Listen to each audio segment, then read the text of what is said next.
suliranin, lahat ay aking kakayanin, pagkat ikaw ay kapiling. Subukin man ng panahon, mananatili sa'yo,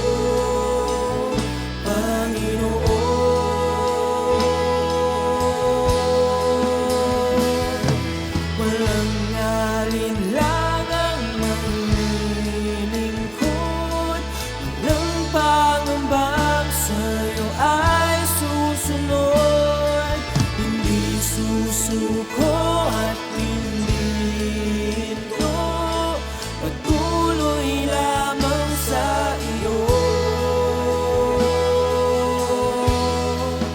Panginoon.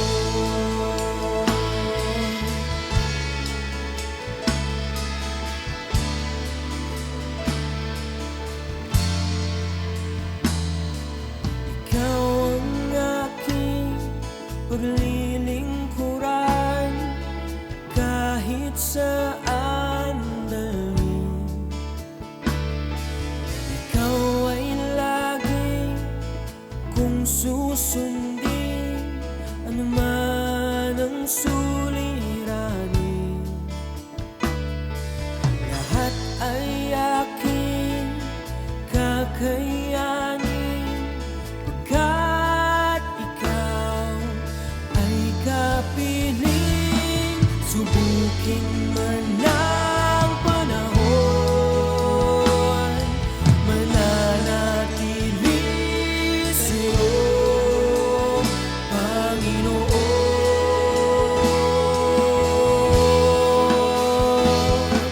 Walang alinlangang maglilingkod, walang pangamba. Okay, magandang araw po mga kapatid. Narito na naman po tayo sa programang Tinig ng Pag-asa. Ang inyo pong lingkod, Reverend Berilio Santos ng J. Blue o ng Jesus Be Lifted Up Oriental Mindoro Chapter. Sa araw pong ito ay pag-aaralan po natin muli ang salita ng Diyos, at ang tema po natin ay patungkol sa pagkakaroon ng sakdal na puso o ng dalisay na puso, no? Ang title po ng ating pag-aaral, How to Possess or Ways to Possess Wholehearted Desire to Obey God. Oh? Basahin po natin ang sinasabi ng 2 Chronicles 29 o ng 1 Chronicles 29 verse 19. Ito po ay patungkol sa panalangin ni Haring David sa kanyang anak na hahalili sa kanya bilang hari ng Israel. Ang sabi po ng Biblia, give my son Solomon wholehearted desire to obey all your commands, laws, and decrees, and to do everything necessary temple for which I had made these preparations.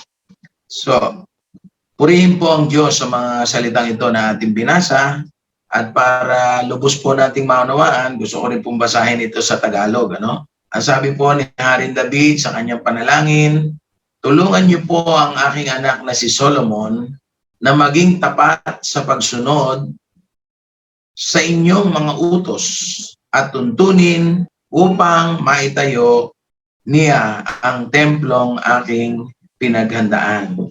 So, purihin po ang Diyos sa mga talatang ito, sa talatang ito na ating binasa.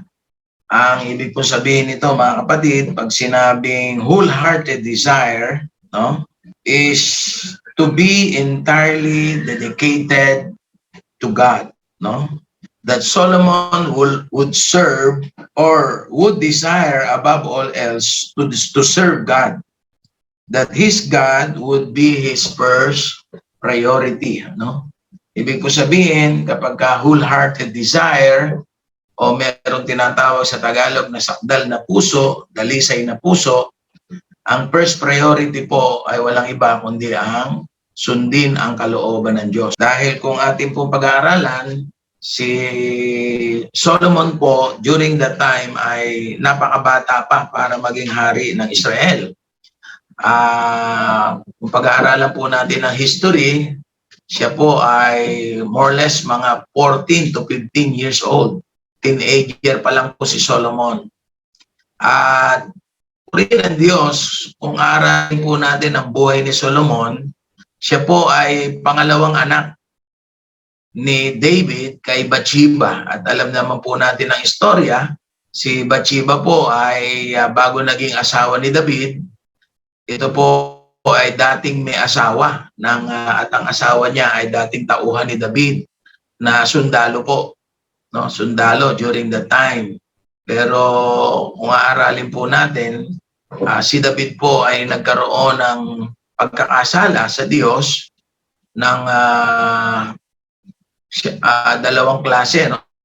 Dalawang kasalanan po na gawa ni David na sapat na po yon para siya parusahan ng kamatayan. Ang una po ay nung kuhanin niya para maging asawa at sipingan niya si Bathsheba, kahit alam niya na ito'y may asawa, no? At sa kagustuhan po niya na mailihim ang kasalanan ng kanyang nagawa, ay pinauwi niya po yung asawa nung si Bathsheba na yon, ang pangalan ay Urias, at ito'y pinauwi niya sa bahay nila para sipingan ang kanyang asawa si Bathsheba. Dahil po noong time na yon ay ibinalita sa kanya na si Bathsheba po ay nagdadalang tao na. At yun nga po, dahil sa kagustuhan niya na mailihim yung kanyang kasalanan, ay pinauwi niya si Urias para sipingan nga yung kanyang asawang si Bathsheba. Pero hindi po ito nangyari sapagkat itong si Urias, bagamat sinabihan po siya ng hari na umuwi ng bahay pagkatapos siyang pakainin at painumin ng mahal na hari, hindi po siya umuwi. At ang sabi niya, hindi niya masisikmura na sipingan ng kanyang asawa, samantalang ang palasyo ng hari ay nanganganib sa kaaway dahil noong mga panahong yon ay wala pong masyadong army o sundalo sa Israel dahil sila po ay nasa gitna ng labanan. No? At 2 beses po nangyari yon. 2 beses po na pinauwi ni David itong si Urias para sipingan ng kanyang asawa. At hindi rin po ito nangyari. Ang ginawa nung si Urias, siya po ay nagbantay sa pintuan ng palasyo kasama ng ilang piling kawal para protektahan ang mahal na hari. At yung sumunod pong pangyayari, no, kung ating babasahin, ipinabalik, no? Pinabalik na po ni David si Urias kay Joab na siyang commander ng army ng mga panahon yon para naman siya po ay mapatay, no? Ipinalagay po siya sa front line ng labanan. At ganun nga po nangyari. So, kung titingnan po natin, ito'y pangalawa sa nagawang pagkakasala ni David na siya po ay naging murderer. Siya po yung mastermind ng pagkamatay ni Urias.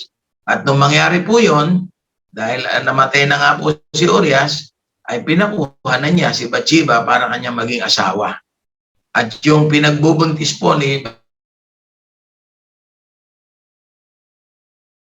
itong mailuwal o maipanganak, at nanalangin po si David para siya ay gumaling. Pero hindi po nangyari. Sa madaling sabi, namatay po yung unang anak nila ni Bathsheba. At doon nga po, nangyari po na si David ay napaharap sa isang paghatol, ano? Dahil nung ipadala ng Diyos si Propeta Nathan para isumbat sa kanya yung kanyang kasalanan na gawa. At inamin naman po ito ni David. Inamin naman po niya, siya nagpakumbaba sa Diyos. Kaya kung babasahin po natin yung mga awit, kabanata 51, kung di ako nagkakamali, doon po nagsisi si David, humingi siya ng tawad sa Diyos, at siya naman ay pinatawad. Yun nga lang, yung 2 kasalanan niyang nagawa ay ang hindi niya po naiwasan doon ay yung consequences ng pagsuway sa Panginoon. At marami pong pangyayari sa buhay ni David na siya po ay nakaranas ng parusa ng Diyos. Yung consequence ng kanyang nagawang pagkakasala. Pagamat hindi nagbago ang pagkakatawag ng Diyos kay David, siya pa rin po yung tinatawag na the man after God's own heart. No? At yung pangalawang anak, no? Ito na po yung pangalawang anak nilang mag-asawa ni Bathsheba, ito na po si Solomon. At si Solomon po, no, bagamat siya po ay hindi panganay na anak ni David, kasi sa Israel ang ruling po kung sino ang panganay yun ang magmamana ng palasyo o ng kaharian. Pero hindi po nangyari yun, ano? At sa halip, pinagpala ng Diyos, itong si Solomon, siya po yung naging successor ni David. Kaya bata pa lang po siya, at si David po, noong mga panahong yon ay malapit nang mag-retire bilang hari, siguro ay mga pang-40, no? Pang-40 years na po niya sa pag-ahari. Kaya't nanalangin po siya sa Diyos, ito na nga po yon, na si Solomon ay bigyan ng isang dalisay na puso, isang tapat na puso o sakdal na puso para sundin ang ipinag-uutos po sa kanya ng Panginoon. At kung alamin natin ang istorya, no? Si Solomon po, nung maging hari ng Israel, bagamat napakabata, ay nanalangin din po siya sa Panginoon. No? At inamin niya na kung hindi siya sasamahan ng Diyos, hindi niya kayang pamahalaan ang buong kaharian, ang bansang Israel during the time na milyonary po ang mga tao. Ano? Kaya nung humiling siya sa Diyos, tinanong siya ng Panginoon, anong gusto mo? At ang sabi ng Solomon, ang kailangan ko po, ang hinihiling ko po ay karunungan at pag-unawa para mapamahalaan ang bansang Israel. At yun nga po ang nangyari, ipinagkaloob po ito ng Diyos sa kanya. At hindi lang yun. No, dahil hindi raw niya hiniling na mamatay ang kanyang mga kaaway o magkaroon siya ng kayamanan, hindi po hiniling ni Solomon yun, pero ipinagkaloob ng Diyos. Kaya may mga bagay na kahit hindi po natin hilingin sa Diyos, kapag nalugod ang Diyos, pwede niyang ipagkaloob po sa atin.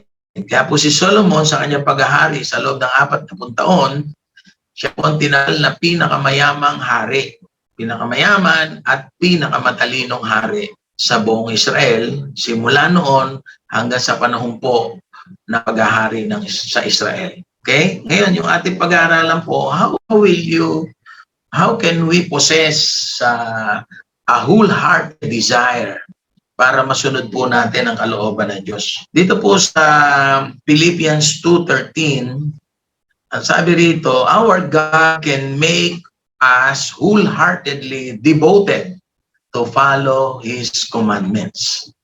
Ang Diyos din daw po pala ang nagbibigay ng wholehearted desire o devotion para masunod natin ang ipinag-uutos ng Panginoon. And in our times, in our times sa New Testament, sabi dito, if we believe in Jesus Christ, this is already happening to us. Ito daw po'y nangyayari na sa atin. Kaya tayo po, once na tayo lumapit sa Diyos, nagpakumbaba, namin natin na kung wala siya, wala tayong magagawa, pwede po tayong gamitin ng Diyos. Sabi ng Philippians 2:13, for God is working in you, giving you the desire and the power to do what pleases Him. Ang Diyos mismo ang gumagawa sa atin, siya nagbibigay sa atin ng desire at kapangyarihan para gawin ang nakalulugod sa Kanya. Yun po ang sabi ng banal na kasulatan. And we are considered blessed, no? If someone in our lives are praying this way for us. Kaya po yung pananalangin po ni David para sa kanyang anak ay napaka-effective, ano? Kaya sa panahon natin, kapag mayroong nagpe-pray po sa atin, may nananalangin na tayo pagpalain ng Diyos, na tayo ingatan ng Diyos, na tayo gamitin ng Panginoon, o na tayo'y makakilala sa Panginoon. Ano? Kung maalala nyo po, tayo pong mga tao ay nagsimulang makakilala at maunawaan ang kalooban ng Diyos kasi nga may nag-pray po sa atin. Ako po, bilang lingkod ng Diyos, mayroon taong ginamit ang Diyos para po ako ipanalangin, para ako po ay bahagi na ng salita ng Diyos, at hindi naman po sila nabigo. Ano? Sa bandang huli, bagamat nung una ay nagre-resist po ang aking espiritu, at para bagang hindi ko maunawaan ang nangyayari sa buhay ko. Pero dumating ang punto na hindi na po ako makatanggi sa Diyos. At yun nga po, dahil may nag-pray sa akin, may nanalangin sa akin, ay purihin ng Panginoon. Pinagpala po tayo ng Panginoon. Dito po sa 1 Corinthians 12 verse 6, ang sabi po rito, there are different abilities to perform service, but the same God gives the ability to all for their particular service. Meron daw pong iba't ibang kakayahan na ibinibigay ng Diyos sa kanyang mga anak, sa kanyang mga lingkod. Kung sa gifts po of the Holy Spirit, meron pong siyam di ba? May siyam na kakayahan o regalo ang Diyos sa atin at siya po ang nagbigay nito, no? Kaya po yung paglapit natin at pananalangin po sa Diyos, napakahalaga po niyan. Napakahalaga. Ang sabi ng Hebrews 13 verse 21, may He equip you with all you need for doing His will. He produce in us through the power of Jesus Christ. Ang Diyos daw po ang nagbibigay sa atin ng mga tools, no, mga equipments, kumbaga, na gagamitin natin para sundin ang kalooban ng Diyos. Kaya ano po ang unang dapat nating gawin? Una po, isubmit natin ang ating sarili. Magpakumbaba tayo sa Diyos, at aminin natin na kung wala siya, wala talaga tayong magagawa. Dahil ang sabi ng Biblia, malibang ibigay ito ng Diyos, wala tayong matatanggap. No? Let Him work in us and through us. Hayaan nating ang Diyos ang kumilos sa ating buhay. Ang pangalawa po dito ay yung paggabay ng banal na Espiritu. Ang sabi ng Philippians 1 verse 19, the Holy Spirit's power or the power of the Holy Spirit indwelling us, no? Naka-indwell po sa atin at tandaan po natin nung tayo unang tumanggap kay Kristo bilang Panginoon tagapagligtas, kasabay po natin tinanggap ang kanyang banal na Espiritu. Kaya sa panahon natin ngayon, we are now the temple of the Holy Spirit. As what 1 Corinthians 3:16 and 17 says, don't you know that you are the temple of the Holy Spirit and His Spirit dwells in you? No? Hindi nyo ba alam na kayo ang banal na Espiritu at ang kanyang Espiritu ay nananahan sa inyo? Okay? So, dahil ang Espiritu ng Diyos ay nasa atin at nananahan sa atin, siya po ang nagbibigay ng karunungan, ng kaalaman, ng power, ng authority para magawa po natin ang kalooban ng Diyos. Ang kailangan lang po natin gawin, sundin ito. Kaya napakahalaga po ng obedience. No? Obedience. So ano po yung tatlong bagay? Una, submit everything to God and trust all your cares. Sabi ng Banal na Kasulatan, ipagkatiwala sa Diyos ang lahat ng bagay sapagkat siya higit na nakakaalam sa atin. Hayaan nating makakilos ang banal na Espiritu sa ating buhay. Amen? At yun yung pangatlo, bagamat ito yung unang binanggit ko kanina, napakahalaga nga po no, na tayo ay nagpapanalanginan, no? Yung praying one another. Okay? Kasi kung walang nagpe-pray sa atin, iba po talaga pagka meron nung nananalangin sa atin. Doon, malakas na nakakakilos ang kapangyarihan ng Diyos. Okay lang na nagpe-pray po tayo, yung ating personal prayer sa Panginoon, pero mas epektibo po kapag merong mga tao, lingkod ng Diyos na nananalangin para sa atin. So ang ating conclusion po, no, para maging dedicated tayo, we need the power of the Holy Spirit. We need the prayer or influence of faithful Christians or faithful yung mga taong nakapaligid sa atin, nagmamahal sa atin, no? At para maging dedicated po tayo, we must obey God's word. Hindi lang tayo basta na-expose sa salita ng Diyos, kailangan po dito talaga yung wholehearted desire or obedience to do God's word, no? Praise God. Kaya sa araw na ito, tayo po'y manalangin at kung kayo po ay naririyan sa inyong lugar, no? At may mga kasama po kayong mga mananampalataya, mga kapatiran, sundin po natin ang kalooban ng Diyos, magpanalanginan po tayo.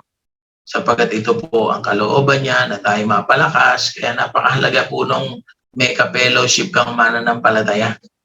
No? Meron kang ka-body-body, kumbaga. Meron kang ka-prayer partner. Kaya kung wala ko kayong prayer partner, you can look for one. Kung sino po yung malapit sa inyo, ka-close nyo, no? Magkaroon po kayo ng time para magpanalanginan sa isa't isa. At ito po ang kalooban ng Diyos. No? Alam niyo po, yung prayer ni David kay Solomon ay hindi lamang po para ganapin ang kalooban ng Diyos na masunod niya, kundi meron pong isang napakalaking responsibility na ipinagkatiwala kay Solomon. Ano po yon? Para itayo ang templo ng Diyos. Kaya meron po tayong Solomon's Temple, no? Hindi lang natin alam kung existing pa ito, no? Kasi ang pagkakaalam ko po, nung panahon ni King Nebuchadnezzar ng Babylon, ito po ay nawasak, no? Pero magkagayon man, ano na po yun, matagal na po yun eh. Pero yung pagpapatayo po ay nangyari at naganap after nung reign po ni David. At sa totoo lang, sila po ay nagkaisa, nagtulungan. Si David po mismo ay nag-offer ng napakaraming ginto, pilak, mga tanso at mga iba't iba pang mga construction materials para maitayo ang templo. So napakaganda po na ang leader ay siya mismo nangunguna sa pagkakaloob. At nung hamunin po niya ang buong Israel, ang lahat ng kanyang mga tauhan, sila po hindi nagdalawang isip. Sila po ay sumuporta din. At kung babasahin po natin yung 1 Chronicles chapter 29, dahil hinamon niya ang lahat ng kanyang mga tauhan na magkaloob, yung naipon po na ginto, pila, tanso at kung ano-ano pang mga gamit, bakal, kahoy, ay sabi ron eh, almost 3 times higher, no? Doon sa naipagkaloob ni David. Kaya napakahalaga po talaga ng tulungan eh, yung pagtutulungan. Yung hindi lang isa nagbibigay, kundi lahat. Kaya po yung piso nyo, yung piso ko, mahalaga po yan. At pag pinagsama-sama natin yan, meron ho yung puwersa. Sa panahon po natin ngayon, we are now under expansion ng Kingdom ni Lord. At dito nga po sa Mindoro ay meron po tayong 2 simbahan na itinatayo ngayon. Una dito po sa bayan ng Bako, na kung saan naumpisahan na po yung pagpapatayo ng bahay-sambahan.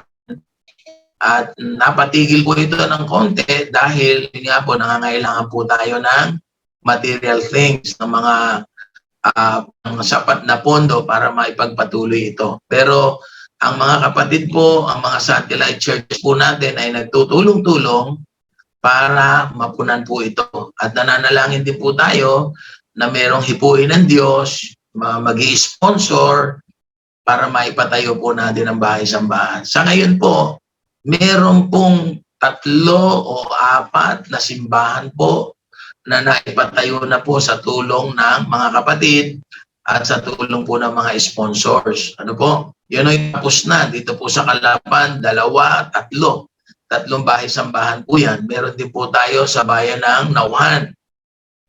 At salamat sa Diyos, siya po ay humipo ng mga tao, no? Hindi lang po yung mga kapatid natin, meron din po tayo mga foreign sponsors, mga Koreans na sumuporta. At hindi lang po yon, may mga local na mga tao, na mga kababayan natin na ipinaalam po natin itong pagpapagawa natin ng simbahan at sila din po ay sumuporta sa atin. So purihin po Panginoon. Ang isa pa po na ating itinatayo na bahay-sambahan ay doon po sa lugar ng Bulalakaw. Ito po yung pinakamalayo sa Oriental Mindoro. Almost 200 kilometers po ang layo nito sa bayan ng Kalapan o sa lungsod ng Kalapan.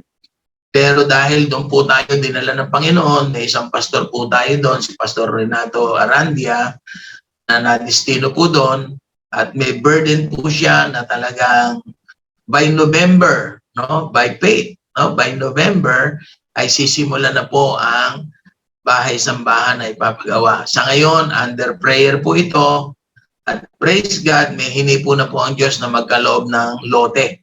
So meron po tayong almost 300 square meters na lote na pinagkaloob po ng isang kapatiran doon sa Bulalakaw. At ngayon, ito po yung nililinis nila. Siguro kung nakita nyo sa ating FB, ay ito po ay nilinis na po nila at nilagyan na po by faith.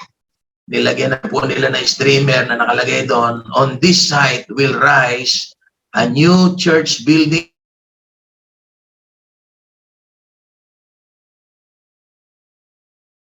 magiging sentro po ng ating pagsamba doon sa lugar ng Bulalakaw. At salamat din po sa pamilya ng Kabudsan, sina Brother Raul, Sister si Evangelist Leia at ang kanilang pamilya na nagsimula po na buksan ang gawain doon. Kaya nga ngayon po ay napakarami na pong dumadalo. Sa pangunguna po ng lingkod ng Diyos ay unti-unti po naiipon ang mga mananampalataya at sila ngayon ang nananalangin para mapadali po ang pagpapagawa ng simbahan. At kayo rin po sa inyong mga lugar, kung kayo po ay may burden, may compassion po kayo sa perishing souls, no? Idulog lang po natin sa Diyos yan. Ipanalangin lang po natin at walang imposible sa taong may pananampalataya at laging nananalangin sa Panginoon. So yun lamang po mga magulang kapatid sa araw na ito, hangad po natin ang biyaya at pagpapala ng Diyos ay sumaating lahat. At kung meron pong mga nangangailangan ng mga physical healing, no, emotional healing, spiritual healing, ang Diyos po ang ating lapitan at siya po ang magbibigay ng lahat ng ito ayon sa kanyang minagaling. So tayo po ay manalangin saglit, tayo po yumuko at aminin natin sa Panginoon, Lord, wala po kaming magagawa kung wala kayo sa amin. Tayo po ay manalangin. Dakilang Diyos, Amang Banal, sa oras na ito, O Diyos, nagpapasalamat po kami sa katuroang ito ng panalangin ni David para sa kanyang anak na si Solomon. Dahil noong mga panahon yun, siya po ay napaharap sa isang malaking responsibilidad na kahit siya po ay bata pa at naging hari ng Israel dahil sa panalangin ng kanyang ama. O Lord, ang katalinuhan, ang karunungan, ang kaalaman, ang sakdal na puso, ang dalisay na puso, pinagkaloob mo kay Hari Solomon, O Diyos, upang maipatayo ang templo, upang maganap ang iyong kalooban. Kaya madalangin ko po, ito man ay mangyari sa lahat po ng sumusubaybay sa palatuntunang ito, ang tinig ng pag-asa. Dalangin po namin, patuloy po kayong mangusap, kumilos sa kanilang mga buhay. At mangyari po ang iyong kalooban, we declare expansion of your kingdom dito po sa lupa at gagamitin niyo po ang iyong mga lingkod, ang mga pastors, ang mga evangelists, ang mga workers and leaders ng church upang mangyari po ang iyong kalooban. At salamat po, Ama, sapagkat ang biyaya mo ay sapat at lubos, Panginoon, para mangyari po ang lahat ng bagay na ito. Salamat po, Ama. Tiatas namin ang sa iyo ang aming mga kapatid na may mga pangailangan ng kagalingan, kalakasan, mga material na pagpapala, pinansyal, emotional blessings. Lord, we declare your blessing upon them in the name of Jesus. Salamat po, Ama. We honor you, Lord. We praise you. We declare the victory. This is our prayer and declaration in the mighty name of our Lord Jesus Christ. Everybody says, Amen. Amen. So magandang araw po mga kapatid. Regards po sa lahat ng ating mga kapatid dyan sa Pangasinan, sa panguna ni Pastor Gab, dyan po sa Cavite, no? Ni-extend po namin yung aming pagbati sa ating minamahal na Bishop Duno o Leo Bedanya Jr. at sa kanyang may bahay kay Reverend Stel sa kanila pong wedding anniversary kahapon at kaalisabay po nito ay ang kaarawan ng ating Reverend Stel. God bless you po sa inyong lahat. Pagpalain po tayo ng bigyan pa po kayo ng mahabang buhay. Kasama po namin kayo na maglilingkod sa ating Panginoon. God bless you and good day.